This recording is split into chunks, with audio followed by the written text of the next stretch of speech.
حضور یہ میرا پہلا سوال ہے، خلیفہ ثانی پیشگوئی مسلم موت کے دائرہ بشارت میں آتے ہیں یا کہ نہیں، اور ان کا دعویٰ مسلم موت سچا ہے یا کہ جھوٹا؟ اس بات سے قطع نظر وہ کون سے دلائل ہیں جن سے ایک طالب حق آپ کے دعویٰ مسلم موت اور دعویٰ مسیح موت کو سمجھ سکتا ہے؟ عزیزم منصورم، یہ جو آپ کا سوال ہے تو اس سلسلے میں جواباً آپ سے گزارش کروں گا، اور آپ سب کے یہ سوال آپ کے نہیں ہیں، بیسیکلی آپ تک پہنچے ہیں، دوسرے لوگوں کے سوال ہیں جو آپ اس وقت کر رہے ہیں میرے ساتھ. تو میں اس سلسلے میں جواباً گزارش کروں گا کہ 21 اپریل 2017 سے خطبات کا ایک سلسلہ شروع ہے، میں نے شروع کیا ہوا ہے، اور 28 جولائی کو گزشتہ جو خطبہ جمعہ تھا اس میں نے قرآن کریم کے مرسلوں کی صداقت کے حوالے سے پیش کردہ 9 معیار جو ہیں اللہ نے مقرر فرمائے وہ میں نے پیش کیے ہیں، اور ان معیاروں پر آن کی صداقت کو بھی ثابت کر کے لوگوں کے آگے دکھایا ہے، اور حضرت مرزا صلی اللہ علیہ وسلم کو بھی سچا ثابت کر کے دکھایا ہے کہ وہ جو قرآنی معیار ہیں ان کے مطابق حضرت مرزا صلی اللہ علیہ وسلم بھی صادق ہیں اور آن تو صادق تھے ہی. تو انہی معیاروں کی روح سے آخر پہ میں اپنی صداقت کو بھی ثابت کرتا ہوں لوگوں کو.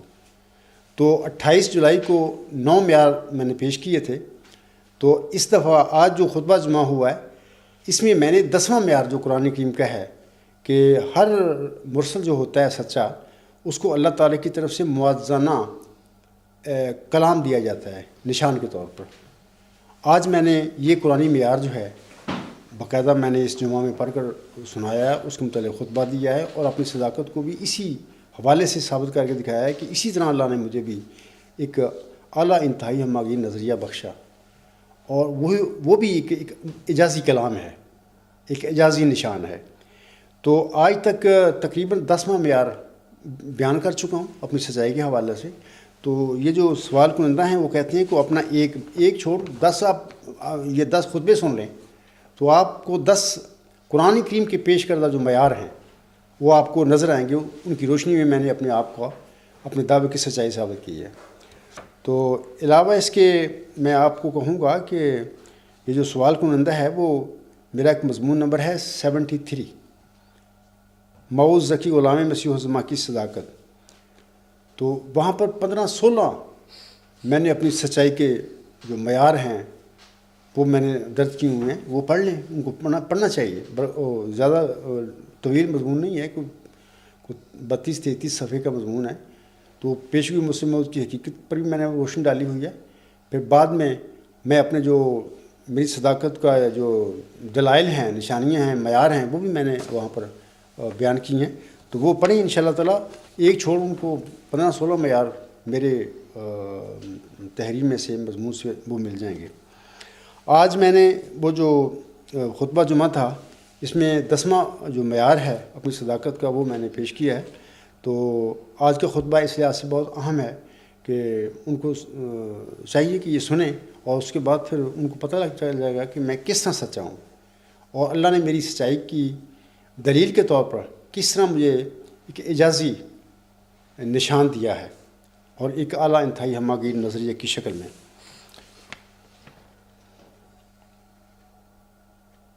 اور میں نے یہ بھی کہا ہے آج کے خطبہ جمعہ میں، جب انشاءاللہ یہ دوست بھی سنیں گے جن کا سوال ہے، تو میں نے تو کہا ہے کہ اگر کوئی میرا مخالف جو منکر جو ہے اگر اس دلیل کو جھٹلا دے، تو میں نے تو آج خطبہ جمعہ میں بھی یہ پرومس کیا ہے کہ انشاءاللہ تعالیٰ میں $1 ملین، بہت بڑی رقم ہے، $1 ملین میں پے کروں گا. میں اس کی ضمانت دینے کے لیے تیار ہوں. میری جماعت ہے، میں اکیلا نہیں ہوں.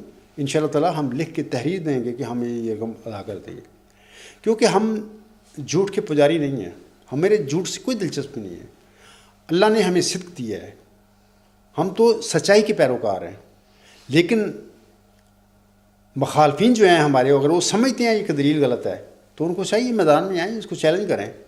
اس کے بعد انشاءاللہ تعالیٰ ایک بہت بڑی رقم ہے ان کو ملے گی. حضرت مرزا صلی اللہ علیہ وسلم نے اپنی کتاب اعجاز احمدی کے حوالے سے 10,000 روپے کا اس زمانے میں انعام رکھا تھا. میں نے تفصیل تھوڑی سی بتائی بھی ہے اس خطبہ جمعہ میں، اور یہ بھی درخواست کی ہے میں نے کہ سب لوگ یہ روحانی خزائن جلد 19 میں آئی ہے اعجاز احمدی، 100 صفحے کا رسالہ ہے، تو وہ ضرور پڑھیں. تو اس میں 533 اشعار قصیدہ کے انہوں نے لکھے ہیں یہ سارا 5 دن میں کیا ہے، 50 صفحے نثری، تو 533 انہوں نے اشعار لکھے ایک قصیدہ، اور مخالفوں کو کہا کہ آپ 15 دن لیں، 15 دن میں یہ لکھ کے دکھائیں ایسے. تو انہوں نے فرمایا تھا کہ ان کی کلمیں ٹوٹ جائیں گی، ان کے دل غبی ہو جائیں گے، میرا مقابلہ نہیں کر سکیں.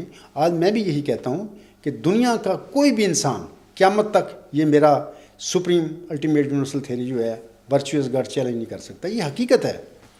اب حقیقت کو کیسے کچھ جھٹلا دے گا؟ نہیں جھٹلایا جا سکتا. اور عجیب بات ہے کہ یہ صرف سپریم الٹیمیٹ یونیورسل تھیوری نہیں ہے، یہ مدر آف تھیریز بھی ہے، یہ سیل آف دا تھیریز بھی ہے. تو بہرحال اگر کوئی سمجھتا ہے اس عاجز کے حوالے سے کہ میں کوئی غلطی کر کے بیٹھا ہوں یا میں غلط نظریہ پیش کر رہا ہوں، تو آئیں، کوشش کریں، میدان میں آئیں اور اس کو چیلنج کر کے دکھائیں. اس کے بعد انشاءاللہ تعالیٰ جو ہمارا وعدہ ہے وہ پورا ہم کریں گے، اور اس کے بعد تو یہ جھگڑا ہی ختم ہو جائے گا. لیکن میں سمجھتا ہوں، یقین رکھتا ہوں کہ قیامت تک جماعت احمدیہ قادیان کیا دنیا کے کوئی عالم، کوئی فلسفی اور کوئی سائنٹسٹ اٹھ کے میرے اس نظریے کو چیلنج نہیں کر سکتا. تو اگلا سوال. حضور دوسرا سوال یہ ہے کہ رسالہ الوصیت میں حضرت مہدی و مسیح موعود علیہ السلام نے حضرت ابو بکر صدیق رضی اللہ تعالیٰ عنہ کی خلافت کو آیت استخلاف کا مصداق قرار دیا ہوا ہے، تو پھر حضرت مہدی و مسیح موعود علیہ السلام کے بعد شروع ہونے والی خلافت آیت استخلاف کا مصداق کیوں نہیں ہے؟ اور اگر یہ ہے تو پھر یہ اللہ تعالیٰ کی قائم کردہ خلافت کیسے گمراہ ہو سکتی ہے؟ عزیز منصور احمد، یہ جو جس بھی سوال کنندہ کا سوال ہے تو اس کو میں جواباً گزارش کرتا ہوں. حضور اسلام نے اپنی کتاب سر الخلافہ میں محمدی خلفائے راشدین جو کہ 4 ہم تسلیم کرتے ہیں، حضرت ابوبکر صدیق رضی اللہ تعالیٰ عنہ، حضرت عمر، حضرت عثمان، حضرت علی رضی اللہ تعالیٰ عنہم، یہ چاروں میں سے حضرت مرزا غلام احمد صاحب نے اپنے رسالہ سر الخلافہ میں صرف اور صرف حضرت ابوبکر صدیق رضی اللہ تعالیٰ عنہ کی خلافت کو خلافت اعلی منہاج نبوت کا مصداق قرار دیا ہے. جب آپ علیہ السلام نے صرف ایک محمدی خلفائے راشدین میں سے ایک وجود کو خلافت اعلی منہاج نبوت کا مصداق قرار دیا ہے، باقی کو نہیں دیا. عمر کو متعلق ان کا لکھا ہے کہ نہیں، وہ نہیں تھے، نہ عثمان تھے، نہ علی تھے. تو میں ان لوگوں سے پوچھتا ہوں کہ جو صرف حضرت مرزا صاحب نے الوصیت میں لکھ دیا ابوبکر صدیق رضی اللہ تعالیٰ عنہ کا نام، تو یا سر الخلافہ میں یا ایک آدھ جگہ اور پہ بھی لکھا ہوگا، تو اس ایک وجود کی وجہ سے اپنا یہ جو ہے حضرت مرزا غلام صاحب کے بعد جو خلافت کا سلسلہ شروع ہوا حضرت مولوی نور الدین رضی اللہ تعالیٰ عنہ کے بابرکت وجود کے ساتھ، تو وہ تو 6 سال کے بعد اللہ کے پاس پہنچ گئے تھے. اس کے بعد 100 سال ہو گئے ہیں اس کو. تو کیا یہ مطلب کہ سارے ہی خلافت اعلی منہاج نبوت کے مصداق بن گئے؟ جبکہ محمدی خلافت راشدہ میں حضرت مرزا صاحب نے صرف ایک وجود کو کہا تھا کہ وہ تھا خلافت اعلی منہاج نبوت کا مصداق. تو میں وہ حوالہ آپ لوگوں کو پڑھ کے دیتا ہوں حضور صاحب نے جس میں کہا تھا. تو یہ ہے کہ حضور صاحب سر الخلافہ باب اول صفحہ 81 میں فرماتے ہیں، آپ علیہ السلام فرماتے ہیں اسی طرح یہ آیت استخلاف واقعہ ہوئی ہے، یہ ہر طرح کے طعن کو دور کر دیتی ہے، یہاں تک کہ طعن اور لڑائی کرنے والے اپنے موقف سے ہٹ جاتا ہے اور دشمنوں پر حق ظاہر ہو جاتا ہے، خواہ وہ اس حق سے کراہت کرنے والے ہی کیوں نہ ہوں. بے شک یہ آیت لوگوں کو خوف، ظلم کرنے والوں اور دشمنوں کا زمانہ گزر جانے کے بعد امن اور اطمینان کے دنوں کی خوشخبری دیتی ہے.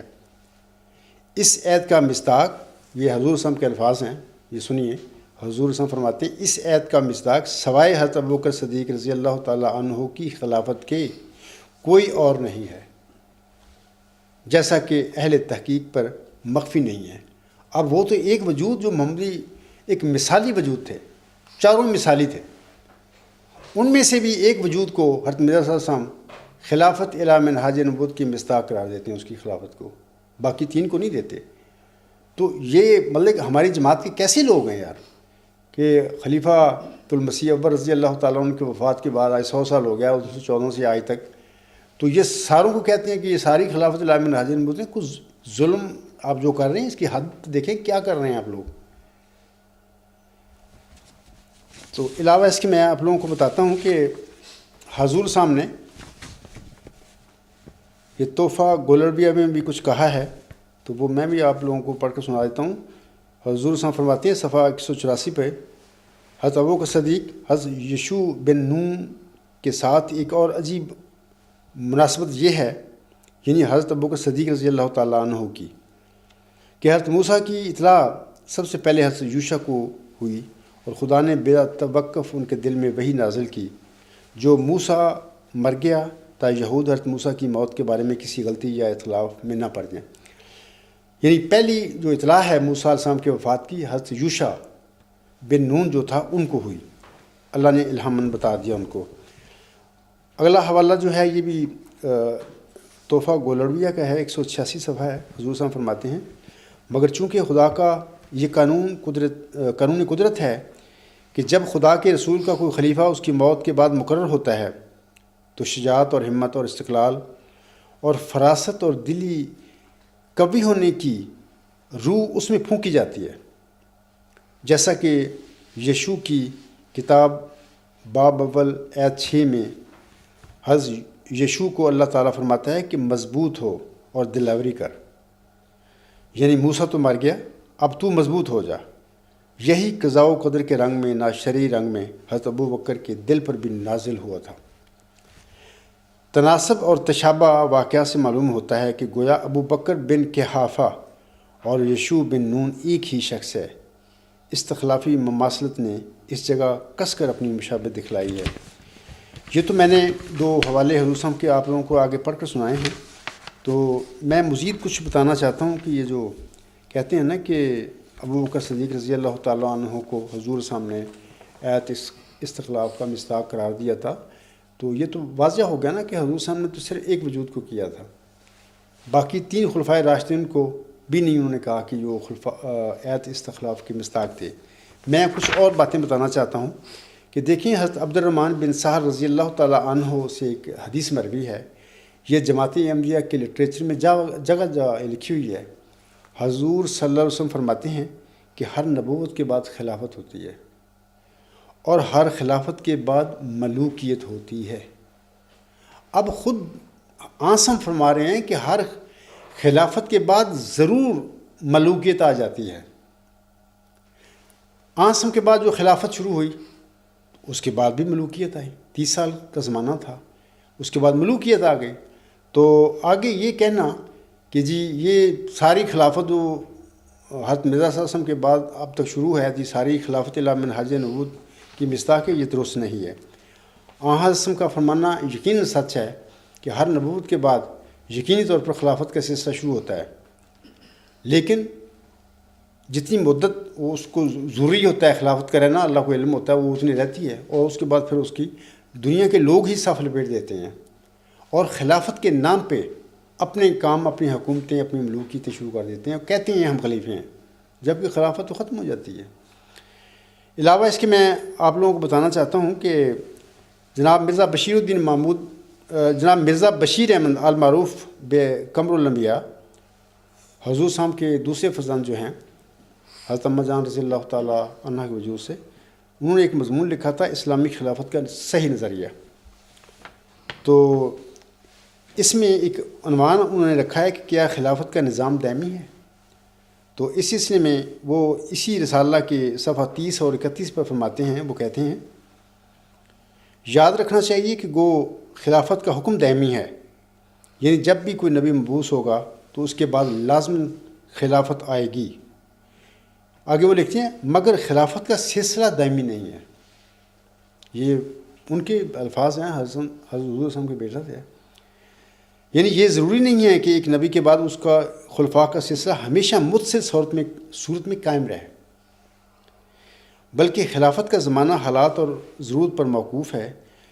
یعنی چونکہ خلافت نبوت کا تتمہ ہے، اس لیے جب تک خدا تعالیٰ کسی نبی کے کام کی تکمیل اور اس کے بوئے ہوئے بیج کی حفاظت کے لیے خلافت کے سلسلہ کو ضروری خیال فرماتا ہے، یہ سلسلہ قائم رہتا ہے، اور اس کے بعد یہ سلسلہ ختم ہو جاتا ہے، اور پھر خلافت کی جگہ ملوکیت یا با الفاظ دیگر جماعت اور قوم کا دورہ شروع ہو جاتا ہے۔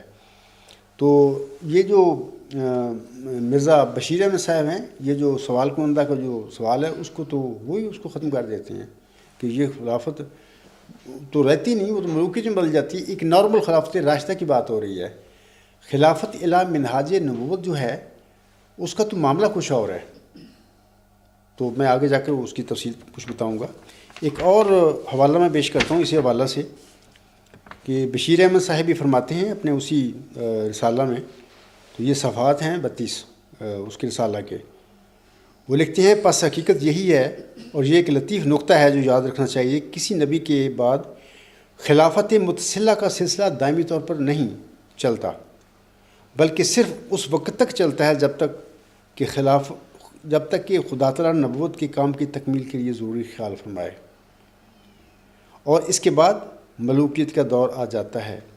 اور آگے وہ لکھتے ہیں اور بنو امیہ اور بنو عباس کے خلفاء جو خلافت راشدہ کے بعد برسر اقتدار آئے سب اسی نوع میں داخل تھے، گو وہ غلط طور پر خلیفہ بھی کہلاتے رہے، جس کی وجہ سے کئی غلط فہمیاں پیدا ہوں۔ اب خود وہ فرما رہے ہیں کہ خلافت راشدہ تو 30 سال بعد ختم ہو گئی، 30 سال میں بھی حضرت حسن رضی اللہ تعالیٰ عنہ کے چند مہینے ڈالتے ہیں ہم لوگ، تو اس کے بعد پھر وہ حضرت امیر معاویہ رضی اللہ تعالیٰ عنہ کے وقت سے تو یہ ملوکیت تھی، انہوں نے اپنے بیٹے کو اپنا خود نامزد کیا، پھر یزید برسر اقتدار آیا، یہ سارے اپنے آپ کو خلیفۃ الرسول کہلواتے تھے۔ اب آپ خود سوچیں کہ یزید کہتا تھا میں اللہ رسول کا خلیفہ ہوں، کیا اس نے کام وہ یہ خلیفوں والے کیے تھے؟ حضرت محمد مصطفیٰ کی آل کو ساری کو کربلا میں اس شخص نے ذبح کروا دیا تھا، یہ خلیفہ تھا؟ تو اس قسم کے نام نہاد خلیفے ہوتے ہیں، وہ کہتے ہیں خلافت کا نام پر اپنا چلاتے ہیں، اپنی حکومت اپنی مذہبی اقدار کو مضبوط کرنے کے لیے، مستحکم کرنے کے لیے اور دائمی بنانے کے لیے لفظ خلیفہ اپنے کے لیے چن لیتے ہیں، تو وہ خلیفہ نہیں ہوتے۔ اسی طرح اسی رسالہ میں وہ خلافت احمدیہ کے متعلق بھی یہی فرماتے ہیں کہ یہ خلافت احمدیہ ایک دن ملوکیت کو جگہ دے کر پیچھے ہٹ جائے گی، یعنی کہ وہ ختم ہو جائے گی، ملوکیت آ جائے گی۔ تو میں جو سوال کو اس سے پوچھتا ہوں کہ مرزا بشیر احمد صاحب کہتے ہیں کہ تو یہ بس ایک وقت آئے گا جب یہ ملوکیت آ جائے گی، یہ خلافت کا نام رہ جائے گا تو یہ ختم ہو جائے گی۔ قطعاً یہ ہم نہیں کہہ سکتے کہ جو اس وقت قادیانی خلافت ہے یہ خلافت الی منہاج نبوت کی مصداق ہے۔ علاوہ اس کی یاد رکھیں کہ آنسم کی جو خلافت راشدہ تھا وہ 30 سال چلی، وہ آقا تھے ہمارے، ان کا دین ہے اسلام، دین وہ لائے تھے، وہ بانی اسلام ہیں، قرآن کریم کی وحی ان پر نازل ہوئی تھی۔ حضرت بانی جماعت علیہ السلام ان کے بڑے عظیم غلام تھے، لیکن تھے غلام۔ تو جیسا کہ آپ کے بڑے عظیم مطلب کہ بڑے خوبصورت اشعار ہیں جن میں حضرت مرزا صاحب علیہ السلام نے اپنے عاصم کی بڑی تعریف کی ہے، اور یہ یہاں تک کہا ہے کہ یہ سب کچھ جو میرے پاس ہے یہ میں تو میرا نہیں ہے، یہ تو عاصم کی برکت سے مجھے ملا ہے۔ جیسے کہ چند اشعار میں پڑھ دیتا ہوں آپ لوگوں کے آگے۔ حضور صاحب فرماتے ہیں وہ پیشوا ہمارا جس سے ہے نور سارا، نام اس کا ہے محمد صلی اللہ علیہ وسلم، دل بر میرا یہی ہے، وہ آج شاہ دین ہیں، وہ تاج مرسلی ہیں، وہ طیب و امی ہیں، اس کی ثنا یہی ہے، سب ہم نے اس سے پایا، شاہد ہے تو خدایا، وہ جس نے حق دکھایا، وہ میں لقا یہی ہے، اس نور پر فدا ہوں، اس کا ہی میں ہوا ہوں، وہ ہے میں چیز کیا ہوں، بس فیصلہ یہی ہے۔ اب سوال یہ ہے، غلام تو کہہ رہا ہے کہ میں نے تو سب کچھ عاصم سے پایا، یہ میرا تو اپنا کچھ بھی نہیں ہے، تو جب آقا کی خلافت 30 سال کے بعد ختم ہو گئی تو یہ کیسے ہو سکتا ہے کہ اس کا غلام جس نے سب کچھ اس کی وجہ سے پایا، تو وہ غلام اتنا پھر زیادہ مطلب کہ عظیم بن گیا کہ اس کی تربیت میں جو لوگ تھے وہ اتنے زیادہ نیک اور پاک بن گئے کہ محمد صلی اللہ علیہ وسلم کے غلاموں سے بھی بڑھ گئے، ان کی پاکیزگی بڑھ گئی، تو وہ خلافت کے سلسلہ آیتیں چلا پھر رہے ہیں۔ ایسی کوئی بات نہیں، یہ سب جھوٹ ہے اور دجل ہے۔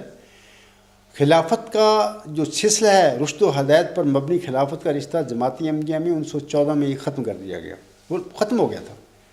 خلیفۃ المسیح اکبر رضی اللہ تعالیٰ عنہ کا جو خلافت کا سلسلہ تھا یہ واقعی ہی خلافت راشدہ تھی، انہوں نے اپنے آقا کے پاؤں میں پاؤں رکھ کر دین کی خدمت کی، احمدیت کی خدمت کی۔ اس کے بعد جناب مرزا بشیر الدین محمود احمد کا جو انتخاب ہے وہ انتخاب ہی غلط ہے، وہ مکر اور فریب پر مبنی ہے، وہ حضرت مرزا غلام صاحب کی تعلیمات الوصیت کے خلاف ہوا ہے، وہ تو تھے ہی نہیں خلیفہ. تو جائے کہ یہ کہنا کہ خلافت کا رشتہ کیسے جماعت احمدیہ کی جو ہے وہ کیسے نہیں ہو سکتی، تو یہ تو خلافت راشدہ تو 1914 میں ختم ہو گئی تھی. تو اس وقت وہ بلائے دمشق ہے جس کی حضرت بانی جماعت اسلام کو غالباً 9 اپریل 1907 کو خبر دی گئی تھی ان الفاظ میں. وہ بلائے دمشق 1914 سے آج تک جماعت احمدیہ کے گلے پڑی ہوئی ہے. تو وہ بیچارے وہ پھنس گئے ہیں بلائے دمشق میں، تو وہ چھوٹ نہیں رہے. اللہ تعالیٰ سے سامان انشاءاللہ جلد پیدا کرے گا کہ جب ان لوگوں کی سب کی یہ رہائی اس بلائے دمشق سے ہوگی. یہ بلائے دمشق ہے، سامعین کرام سن لیں، یہ کوئی خلافت الی منہاج نبوت نہیں ہے، یہ تو خلافت راشدہ. خلافت الی منہاج نبوت ایک اور بات ہے، میں آگے انشاءاللہ بتاؤں گا آپ لوگوں کو، کوئی سوال آئے گا. تو یہ تو خلافت راشدہ بھی نہیں ہے. تو یہ تو ایک بلائے دمشق ہے، ملوکیت ہے، ایک مذہبی اقتدار ہے ایک خاندان کا، جس کو خلافت کا نام دے کر چلایا جا رہا ہے. تو ٹھیک ہے، اگلا سوال کریں. ایک اور سوال جو اکثر ہمارے قادیانی بھائی کرتے ہیں وہ یہ کہ خلیفہ خود مجدد سے بڑا ہوتا ہے.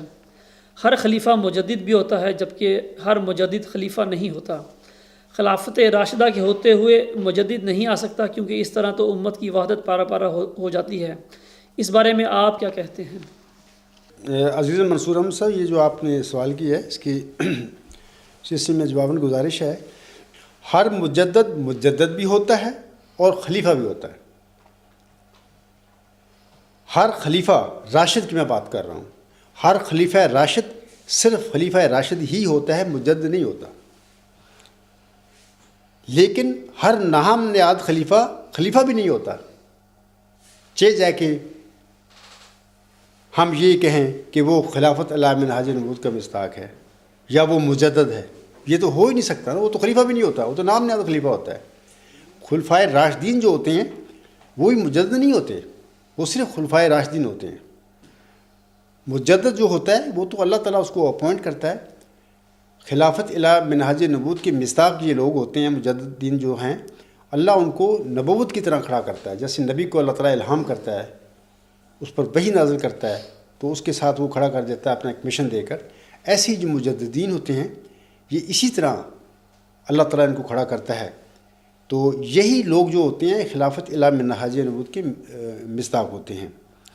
تو باقی میں آپ لوگوں کو یہ بتانا چاہتا ہوں کہ خلیفہ رابع صاحب برخہ 30 جولائی 2000 کو جلسہ سالانہ برطانیہ کے تیسرے روز اختتامی خطاب کے موقع پر فرماتے ہیں. سنیے یہ لفظ. وہ کہتے ہیں، مذکورہ نشان صداقت میں حضرت اقدس مسیح موعود علیہ السلام نے ایک وعدہ کا ذکر بھی فرمایا ہے. وہ یہ ہے، تیری برکات کا دوبارہ نور ظاہر کرنے کے لیے تجھ سے ہی اور تیری ہی نسل میں سے ایک اور شخص کھڑا کیا جائے گا. حالانکہ تحفہ گولربیہ میں سامعین کرام اصل حوالہ اس طرح ہے، یہ جو اب میں پڑھوں گا، یہ تو انہوں نے درمیان میں سے عبارت نکال کے لوگوں کے آگے پڑھ دی. حضور ہم 10واں نشان بیان فرماتے ہوئے لکھتے ہیں، اور خدا نے مجھے وعدہ دیا ہے کہ تیری برکات کا دوبارہ نور ظاہر کرنے کے لیے تجھ سے ہی اور تیری ہی نسل میں سے ایک اور شخص کھڑا کیا جائے گا، جس میں روح اللہ کی برکات پھونکوں گا.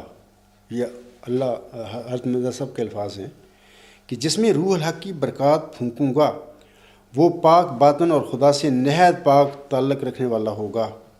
اور آگے لکھتے ہیں، یہ جو فیصلہ کن بات ہے کہ وہ کس کی طرف اشارہ کر رہے تھے. حضور صاحب فرماتے ہیں، اور محضور الحق والعلا ہوگا، گویا خدا آسمان سے نازل ہوگا.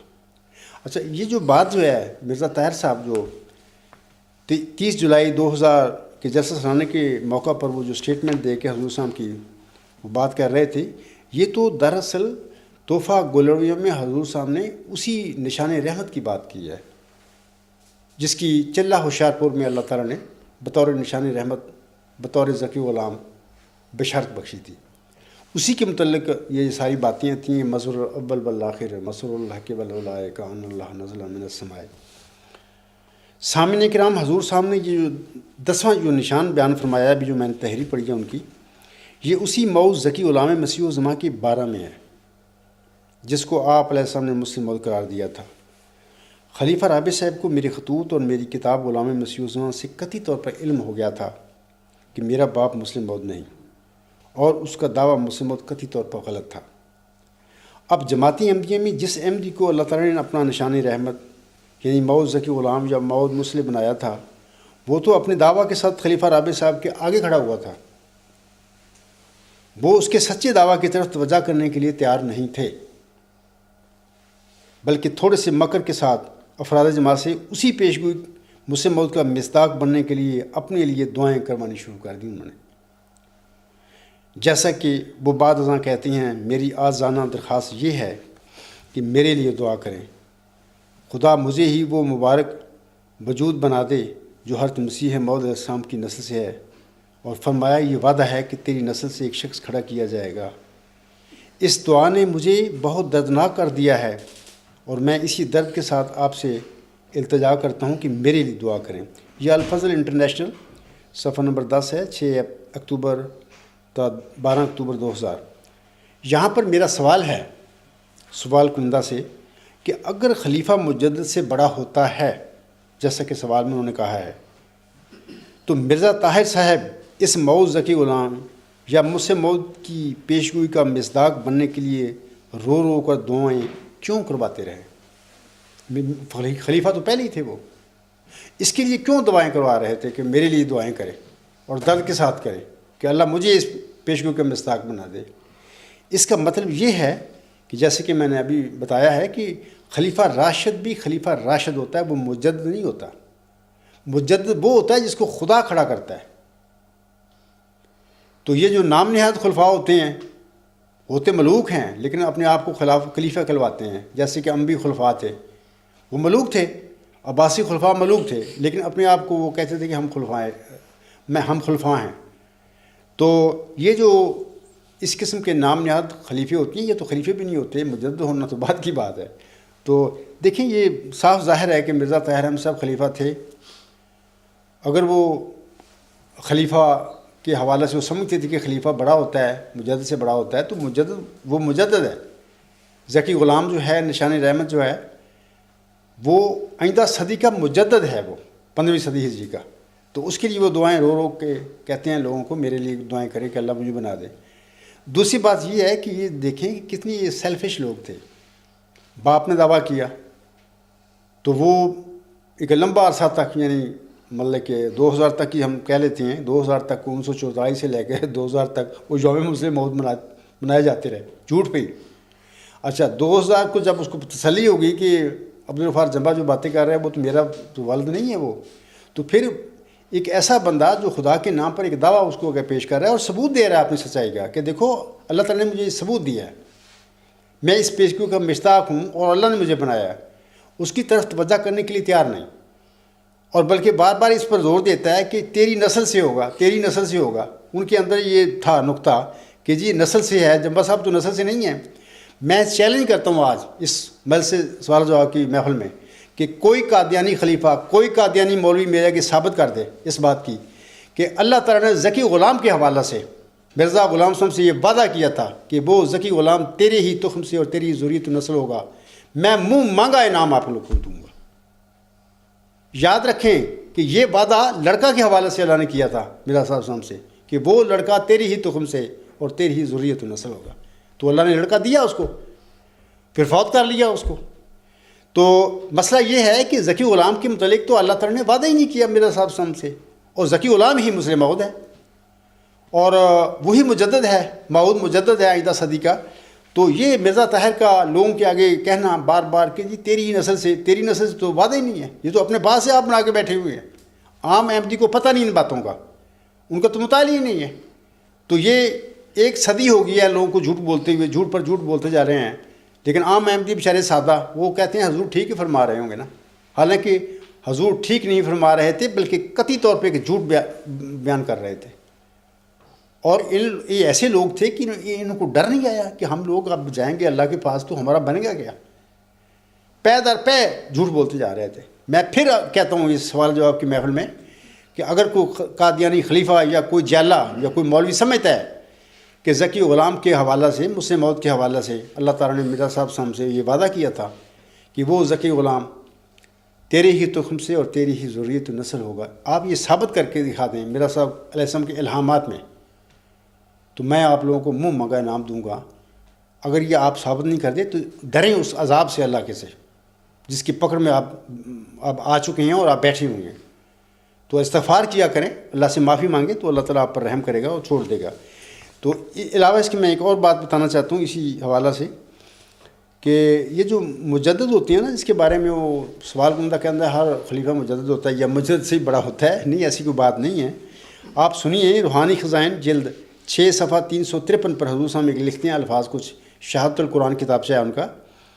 حضور صاحب فرماتے ہیں افسوس کہ ایسے خیال پر جمنے والے خلیفہ کے لفظ کو بھی جو استخلاف سے مفہوم ہوتا ہے تدبر سے نہیں سوچتے، کیونکہ خلیفہ جانشین کو کہتے ہیں، اور رسول کا جانشین حقیقی معنوں کے لحاظ سے وہی ہو سکتا ہے جو ذیلی طور پر رسول کے کمالات اپنے اندر رکھتا ہو، اور اس واسطے رسول کریم نے نہ چاہا کہ ظالم بادشاہوں پر خلیفہ کا لفظ اطلاق ہو، کیونکہ خلیفہ در حقیقت رسول کا ذل ہوتا ہے۔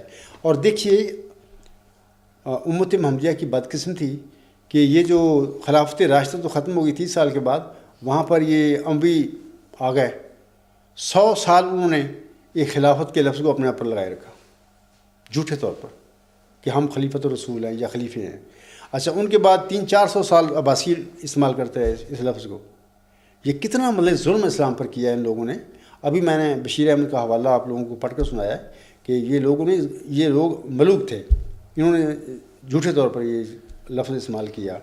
اسی طرح جماعت احمدیہ میں بھی ظلم ہو چکا ہے کہ خلافت جو تھی راشدہ وہ تو 1914 میں ختم کر دی گئی، ختم نہیں ہوئی تھی لیکن کر دی گئی، اور اس کی جگہ بلائے دمشق کا ایک سلسلہ شروع ہو گیا جو آج تک احمدیوں کو گلے چپٹا ہوا ہے، گلے پڑا ہوا ہے۔ تو دعا ہے کہ اللہ تعالیٰ احمدیوں کی اس سے رستگاری بخشے ان کو اس بلائے دمشق سے۔ علاوہ اس کی یہ بھی سنیے کہ حضور صاحب فرماتے ہیں کہ اور جگہ پر غالباً یہ بھی یہ ملفوظات کا ہے حوالہ، حضور صاحب فرماتے ہیں خلیفہ کے معنی جانشین کے ہیں جو تجدید دین کرے۔ اب سمجھ جائیں کہ خلافت الی منہاج نبوت جو ہیں، اس پہ آنے والے جو لوگ ہیں وہ مجددین ہیں۔ صرف حضرت مرزا غلام صاحب نے صرف ابو بکر صدیق رضی اللہ تعالیٰ عنہ کی خلافت کو اس کا مصداق قرار دیا تھا، اسپیشل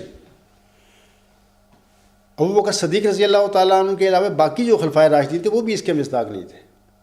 تو حضور صاحب یہاں فرما رہے ہیں خلیفہ کے معنی جانشین کے ہیں جو تجدید دین کرے۔ نبیوں کے زمانے کے بعد جو تاریکی پھیل جاتی ہے، اس تاریکی کو دور کرنے کے واسطے جو ان کی جگہ آتے ہیں ان کو خلیفہ کہتے ہیں، یعنی مجددوں کو خلیفہ کہتے ہیں۔ علاوہ اس کے حضور صاحب فرماتے ہیں ایک جگہ، یہ شہادت القرآن کا حوالہ ہے، حضور صاحب فرماتے ہیں کہ یہ یاد رہے کہ مجدد لوگ دین میں کچھ کمی بیشی نہیں کرتے، ہاں گم شدہ دین کو پھر دلوں میں قائم کرتے ہیں، اور یہ کہنا کہ مجددوں پر ایمان لانا کچھ فرض نہیں، خدا تعالیٰ کے حکم سے انحراف ہے، کیونکہ وہ فرماتا ہے وَمَنْ كَفَرَ بَعْدَ ذَلِكَ فَأُولَٰئِكَ هُمُ الْفَاسِقُونَ، یعنی بعد اس کے جو خلیفے یعنی مجدد بھیجے جائیں پھر جو شخص ان کا منکر رہے وہ فاسقوں میں سے ہوگا۔ اسی طرح یہ سمجھ لیں کہ ہمارے جو جماعت احمدیہ کے نام نہاد خلیفے ہیں، وہ جو ابھی سوال سے لگتا ہے کہ وہ خلافت الی منہاج نبوت کے مصداق بن کر بیٹھے ہوئے ہیں، انہوں نے تو مجددین کی صف لپیٹ دی، وہ حدیث کی پر حملہ کر دیا، جبکہ اس حدیث کے حوالے سے سنیے بانی جماعت کیا فرما رہے ہیں۔ بانی جماعت ملفوظات جلد 10 صفحہ 262 پر فرماتے ہیں خلفاء کے آنے کو اللہ تعالیٰ نے قیامت تک لمبا کیا ہے، اور اسلام میں یہ ایک شرف اور خصوصیت ہے کہ اس کی تائید اور تجدید کے واسطے ہر صدی پر مجدد آتے رہے اور آتے رہیں گے۔ تو بانی جماعت تو خلیفہ کا لفظ مجددوں کے لیے استعمال کر رہے ہیں، اور وہ فرماتے ہیں کہ آتے رہے اور آتے رہیں گے تا قیامت۔ تو ان لوگوں کا حال یہ ہے کہ انہوں نے تو ایسا کلواڑے چلائے آنسم کی اس حدیث پر، تو یہ تو بہت دور چلے گئے ہیں، گمراہ لوگ ہیں، پوری جماعت کو گمراہ کر کے بیٹھے ہوئے ہیں۔ تو میں آگے ایک اور حوالہ آپ کو پڑھ کر سناؤں گا انشاءاللہ، آپ دیکھیں کہ ان خلیفوں کو جن کو تم خلافت الی منہاج نبوت کے مصداق قرار دیتے، پھر انہوں نے کیا کیا ہے احمدیت کے ساتھ۔ علاوہ اس کے سامعین کرام میں ایک اور حوالہ میں چاہتا ہوں آپ لوگوں کو پڑھ کے سنا دوں. یہ ملفوظات جلد 5 صفحہ 101 تا 102 ہے. یہ نیا ایڈیشن جلد 3 ہے. حضور صاحب فرماتے ہیں کپڑا پہنتی ہیں تو اس کی بھی تجدید کی ضرورت ہوتی ہے. اسی طریق پر نئی ضروریت کو تازہ کرنے کے لیے سنت اللہ اسی طریق پر جاری ہے کہ ہر صدی پر مجدد آتا ہے. غرض مجھ سے ایک حدیث کے موافق گزشتہ مجددوں کا مواخذہ نہیں ہو سکتا. میں اس اپنی صدی کا ذمہ دار ہوں. ہاں چونکہ میں اس حدیث کو صحیح سمجھتا ہوں اور قرآن شریف کی حیثیت سے مانتا ہوں. پس اگر یہ لوگ اس حدیث کو جھوٹا کہہ دیں اور حدیثوں کی کتاب سے نکال دیں پھر میں خدا سے دعا کروں گا اور یقیناً وہ میری دعا کو سنے گا اور میں کشف سے نہ بھی بتا دوں گا. لیکن اگر یہ حدیث خود ان کے مسلمات میں موافق ہی جھوٹی نہیں اور نہیں ہے تو پھر خدا سے ڈرو اور لا تکف ما لیس بہ علم پر عمل کرو اور بہودہ ہیلے اور جتنے نہ تراشو. یہ حدیث جن کتابوں میں درج ہے اور باوجود جھوٹی ہونے کے اس کو رکھا گیا ہے تو پھر کیوں نہیں بابا نانک کے شبد ان میں داخل کر لیتے اور موضوعات کے مجموعوں میں لکھ لیتے. پس کسی صورت میں یہ مواخذہ مجھ سے نہیں ہو سکتا. ہزاروں اولیاء گزر چکے ہیں تو کیا مجھے لازم ہے کہ میں ان کی بھی فہرست دوں آپ لوگوں کو؟ یہ خدا تعالیٰ ہی کا علم ہے. ہاں خدا نے مجھ پر یہ ظاہر کر دیا ہے کہ یہ حدیث صحیح ہے اور قرآن شریف اس حدیث کی تصدیق کرتا ہے. یہ حضرت مرزا صلی اللہ علیہ وسلم کے اپنے الفاظ ہیں. حوالہ میں نے ابھی پڑھ دیا ہے.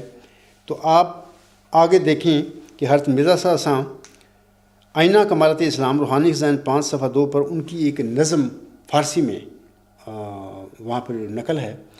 اس کا ایک شعر یہ ہے. حضور صاحب فرماتے ہیں فراموشت شد اے قومم احادیث نبی اللہ کہ نزد ہر صدی یک مصلح امت شود پیدا. آپ فرماتے ہیں اے قوم تو نبی صلی اللہ علیہ وسلم کی حدیث کو بھی بھول گئی کہ ہر صدی کے سر پر ایک مصلح ایک مجدد پیدا ہوتا ہے. اس کے علاوہ سنیے حضور صاحب سچی حدیث کے چھوڑنے والے کو کیا کہتے ہیں. یہ ان کا میں فتویٰ آپ لوگوں کے آگے رکھوں گا. وہ فرماتے ہیں اپنے منظوم کلام میں کیوں چھوڑتے ہو لوگوں نبی کی حدیث کو، کیوں چھوڑتے ہو لوگوں نبی صلی اللہ علیہ وسلم کی حدیث کو، جو چھوڑتا ہے چھوڑ دو تم اس خبیث کو.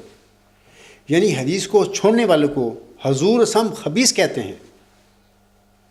اچھا اب یہ جو سوال پرندہ نے بتایا ہے کہ یہ مجدد سے بڑے خلیفے ہیں، یہ خلفائے اللہ منہاج نبوت کے مصداق ہے. میں تیسرا خلیفہ جو ان کا تھا ان کا ایک حوالہ آپ لوگوں کے آگے پڑھ کر سناتا ہوں تو پھر آپ خود فیصلہ کرنا کہ یہ کیا چیزیں تھیں. تو یہ جو حوالہ ہے خلیفہ ثالث صاحب خدام الاحمدیہ کے نام اپنے 6 نومبر 1977 کے خطاب میں حدیث مجددین کے حوالے سے فرماتے ہیں. یہ خطاب ہماری ویب سائٹ الغلام.com پر نیوز نمبر 66 پر سے پڑھا جا سکتا ہے. خلیفہ صاحب فرماتے ہیں ہمیں حضرت مسیح موعود صاحب نے جو دوسری بات بتائی اس کے مطابق غور کرنا پڑے گا. آپ نے فرمایا نبی کریم صلی اللہ علیہ وسلم نے جو بھی فرمایا ہے وہ قرآن کریم کی کسی نہ کسی آیت کی تفسیر ہے. پھر آپ نے یہ فرمایا کہ محمد صلی اللہ علیہ وسلم کا بڑا عرفہ اور بلند مقام تھا. وہ تو تھا لیکن آپ نے اس مقام کے ساتھ کیا کیا ہے. تو یہ آگے دیکھیں ان کا طریقہ واردات دیکھیں. آسم پر بڑے درود بھیجتے ہیں، ان کا بڑا عرفہ مقام تھا. آگے جو کر رہے ہیں آسم کے عرفہ مقام کے ساتھ وہ آگے آپ کے سامنے آ جائے گا کہ یہ جو حدیث مجددین آسم کے منہ سے نکلی ہوئی الفاظ ہیں اللہ کے الہام کے ساتھ ان کو پتہ لگا انہوں نے بتائی. مقام تو وہ کہہ رہے ہیں ان کا بڑا عرفہ تھا، آگے اس حدیث کے ساتھ یہ کیا کرتے ہیں. تو آگے سنیے وہ کہتے ہیں خدا تعالیٰ سے آپ علم سیکھتے تھے، باقی سیکھتے تھے. یہ تو ہم مانتے ہیں کہ آپ قرآن کریم کی کسی آیت کی اتنی ہی دقیق تفسیر کر جائیں کہ عام آدمی کے دماغ کو اس کا ماخذ کا پتہ نہ لگے اور سمجھ میں نہ آئے کہ یہ کس آیت کی تفسیر ہے. آپ نے فرمایا کسی کو سمجھ آئے یا نہ آئے مگر یہ نہیں ہو سکتا کہ وہ قرآن کریم کی کسی آیت کی تفسیر نہ ہو. اگر تجدید دین، یہ باتیں اب اہم ہیں سنیے، اگر تجدید دین والی یہ حدیث درست ہے، اگر کہہ کے سوالیے کا نشان ڈال دیا کہ اگر یہ درست ہے، بریکٹ میں لکھتے ہیں اور ہے یہ درست. عجیب بات ہے یار ان لوگوں کی. یہ خدا کے بندے تھے کہ شیطان کے بندے تھے؟ یہ کیا کرتے ہیں؟ شروع میں کہہ رہے ہیں کہ عاصم کا مقام بڑا عرفہ تھا. وہ یار جس انسان کا مقام اتنا بڑا عرفہ تھا، اس کی جو کلام ہے، اس کی پیش گوئیاں ہیں جو قیامت، تو ان کے ساتھ تم کیا کرتے پھر رہے ہو؟ آگے لکھتے ہیں بریکٹ میں اور ہے یہ درست. تو یہ قرآن کریم کی کسی نہ کسی آیت کی تفسیر ہونی چاہیے. اور اگر یہ قرآن کریم کی کسی آیت کی بھی تفسیر نہیں، دیکھو اپنے پاس سے یہ جھوٹ بول رہے ہیں، اگر یہ کسی بھی آیت کی تفسیر نہیں، آگے بریکٹ میں لکھتے ہیں میں سمجھتا ہوں کہ یہ کہنا غلط ہوگا، یہ ضرور کسی آیت کی تفسیر ہے. یہ ان کا ضمیر بول رہا تھا. وہ ضمیر کے مجبور ہو کے ہاتھوں یہ بریکٹ میں لکھ رہے تھے کہ ہاں یہ ہے کسی قرآن کی تفسیر. آگے کہتے ہیں تو پھر اس کو ہم یہ کہیں گے کہ یہ حدیث صحیح نہیں. انا للہ و انا الیہ راجعون. ان کے دادا جان کا جو دعویٰ تھا اسی حدیث کی بنیاد پر انہوں نے پہلا نشان کے طور پر اپنا پیش کیا تھا کہ یہ میرے دعوے کی سچائی کی یہ حدیث گواہ ہے. تو یہ کہہ رہے ہیں کہ یہ حدیث صحیح نہیں. کسی راوی نے کہیں سے غلط بات اٹھا لی اور آگے بیان کر دی. مشعل راہ صفحہ 457 تا 458. تو میں کہتا ہوں کہ اپنے احمدی بھائی قادیانی بھائی جو ہیں ہم سے روٹھے ہوئے ہیں، بولتے نہیں ہم سے، ہمارا اخراج اور مقاطعہ کر کے بیٹھے ہوئے ہیں، تو کچھ ہوش کے نخن لو. سمجھو کہ تمہارے ساتھ ان خلیفوں نے جو کہتے ہیں ہم خلیفے تھے، انہوں نے کیا تمہارے ساتھ کام کر دیا؟ تم تو انہوں نے گمراہی میں تمہیں ڈال دیا. تمہارے پاس نہ اسلام ہے، نہ تمہارے پاس احمدیت ہے، نہ تمہارے پاس قرآن کریم کی تعلیم ہے. یہ ان نام نہاد خلفاء کی جو جال سازیاں ہیں وہ تمہارے پاس ہیں، یا یوم مسلموں منانے کے جھوٹے دعوے جو ہیں انہوں نے کیے ہوئے تھے، ان کی اجلاسوں کی کارروائیاں آپ کے پاس ہیں. علاوہ اس کے میں آپ لوگوں کو بتانا چاہتا ہوں جناب خلیفہ رابع صاحب 27 اگست 1993 کے خطبہ جمعہ میں فرماتے ہیں تم قیامت تک مجدد کا منہ نہیں دیکھو گے. حالانکہ 15ویں صدی کا مجدد اور مئو ذکی غلام اور مسلم اپنے مدلل دعوے کے ساتھ ان کے آگے کھڑا تھا یہ عاجز، اور وہ خطبہ جمعہ میں جھوٹی قسمیں اٹھاتے پھر رہے تھے. ثبوت کے لیے آپ الغلام.com پر خاکسار کے تینوں خطوط اور پھر ان کے جو خلیفہ رابع صاحب نے جواب دیا وہ پڑھیں. آپ کو پتہ چل جائے کہ باقی جو میں کہہ رہا ہوں سچ کہہ رہا ہوں. میں نے اپنے دعویٰ اپریل کے شروع 1993 میں ان کے آگے رکھ دیا تھا، اور ان کے جواب پڑھیں، وہ مانتے ہیں کہ ہاں آپ کا یہ مل گیا سارا کچھ. تو اس کے باوجود یہ کہہ رہے ہیں کہ تم قیامت تک مجدد کا منہ نہیں دیکھو گے. وہ مجھ سے بہت کیا ہے، وہ ذکی غلام کیا ہے، وہ آئندہ صدی ہجری جو تھی مرزا صاحب علیہ السلام کے بعد اس کا وہ مجدد موعود ہے. تو یہ تو مرزا طاہر کی بات ہے. تو جناب مرزا مسرور احمد صاحب اپنے ایک خطبہ جمعہ میں کہتے ہیں حدیث مجددین کے حوالے سے انہوں نے کمال کر دی نا. وہ کہتے ہیں کہ اس حدیث کا نہ قرآن میں کوئی ذکر ہے نہ حدیث میں ذکر ہے.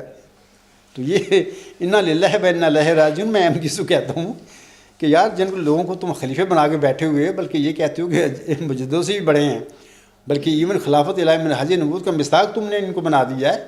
یہ جعل ساز لوگ ہیں، فریبی لوگ، فراڈی لوگ ہیں.